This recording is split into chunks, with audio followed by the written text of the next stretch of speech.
se 2013 foi o ano das manifestações, 2023 é o ano em que a inteligência artificial deixou de ser, digamos, uma ferramenta de empresas, uma experiência de cientistas e virou parte do cotidiano de muita gente, inclusive estudantes, professores, alunos, imagino que inclusive roteiristas, né? Em alguns lugares, sim. Como é que a inteligência artificial chega para você, escritor e roteirista? Você está assustado ou você está esperançoso?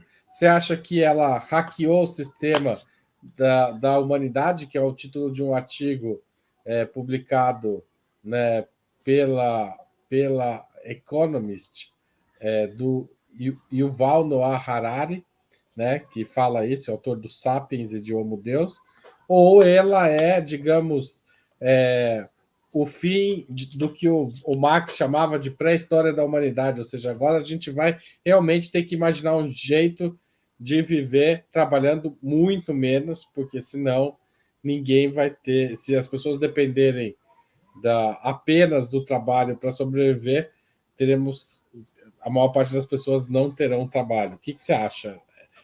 Tem um meio termo entre esses dois espaços? Eu vou te dizer que até agora eu não tive grandes emoções despertadas pela experiência que a gente tem com o que a gente chama de inteligência artificial. Até porque me parece que a gente não está lidando com uma inteligência artificial plena, né? A gente está lidando com algoritmos que fazem uma recombinação de informações, né? A gente não está lidando com uma inteligência de fato, a gente está lidando com um processo combinatório, assim, de dados que são recolhidos da internet. Então eu não tenho medo do que pode vir, assim, porque eu acho que também, no fim das contas, o que se mostrou até agora, por mais que seja impressionante às vezes, e eu acho que tem coisas que são impressionantes, eu acho que se uma pessoa que já é impressionável tem contato com esse tipo de coisa, talvez fique admirada com isso, mas no fim das contas sempre recai na mediação do humano, né? Eu não acho que, por exemplo, na literatura existe chance de um processo combinatório de algoritmo substituir a experiência humana, né? O Matheus, então, tipo, inteligência artificial, você vai ficar em cima do muro agora, nessa pergunta. Não fico em cima do muro, assim, eu tô esperando a inteligência artificial. Você acha que não é inteligente ainda? Não, eu acho que não. Eu acho que a inteligência artificial... Mas eu vou... Pode falar. Quando a gente fala assim, inteligência artificial, o que a gente está falando é tipo algoritmos que pegam informação da internet e reorganizam, ou que encontram coisas, sabe? Então, e tem uma capacidade de interagir com um humano imitando a fala, né? Imitando ali um chat. Então, não me parece assim que isso tenha grande consequência para o trabalho de criação tanto na literatura. Mas eu vou provocar um pouco mais a discussão. Eu acho que, tudo bem, a gente tem avanços aí com o chat GPT e assemelhados, mas ela não pode ter um efeito para os criadores de textos, né? Estou pensando tanto no escritor romancista, quanto, e talvez até principalmente no roteirista, um efeito que, por exemplo, a planilha Excel tem para os contadores, né? Tipo, seu pai, imagino que teve que mudar totalmente o jeito de trabalhar quando ele precisou usar a planilha Excel, e ele é capaz de fazer muito mais relatórios e contas graças a essa planilha. O chat GPT não pode fazer isso com os escritores, com os roteiristas? Não, em algum nível ele está fazendo isso, né? Mas mas também guarda-se as proporções, né? Eu acho que tipo ele, um chat GPT não cria, né? O chat GPT ele reorganiza informações e repassa Tudo bem, essas na planilha informações. Excel, a planilha Excel cria. Exatamente, é o que eu estou dizendo.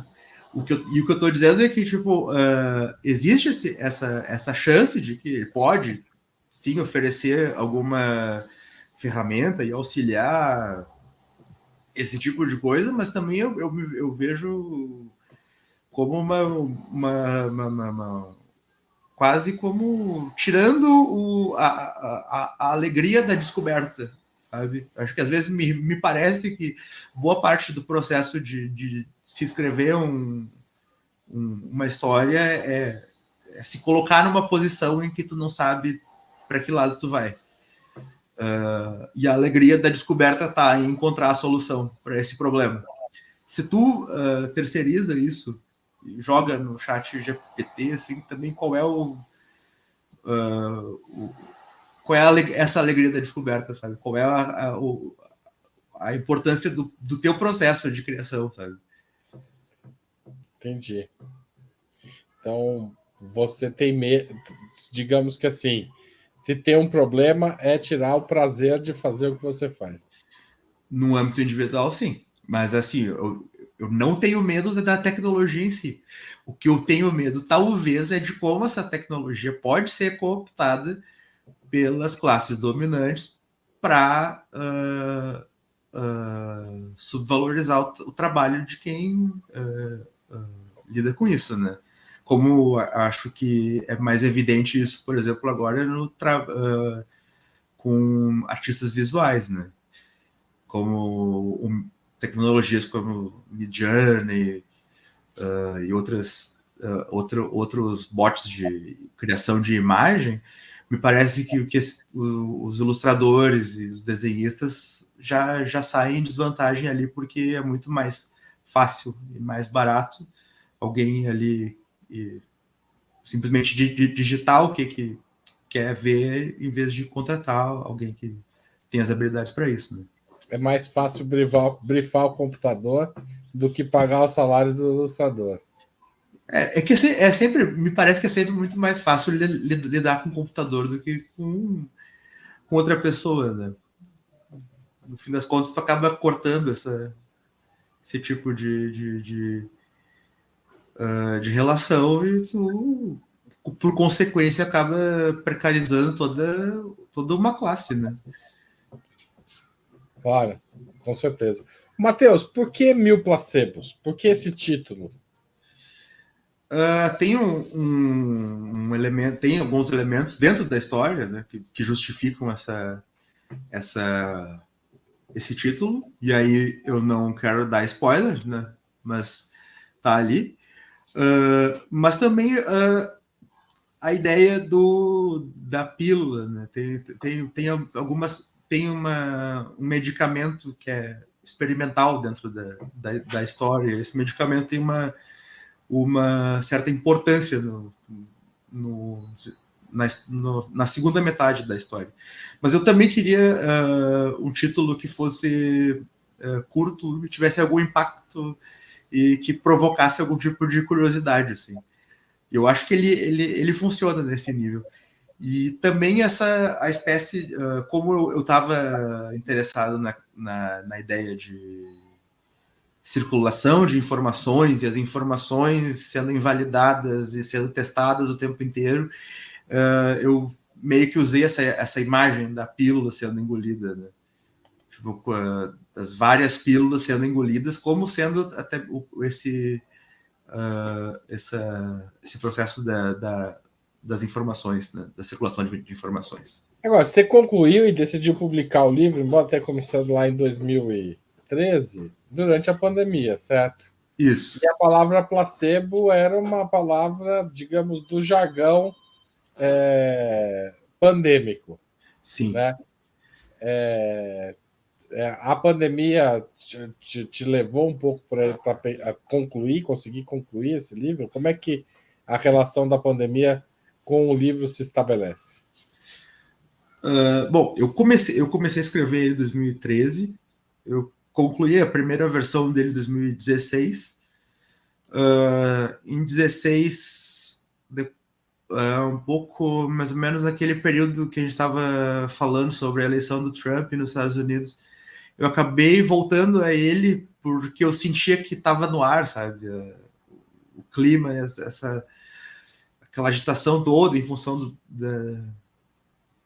dos fóruns e a discussão de incel, quando começou ali, eu pensei assim, tá, talvez tenha coisas que eu possa revisitar no livro.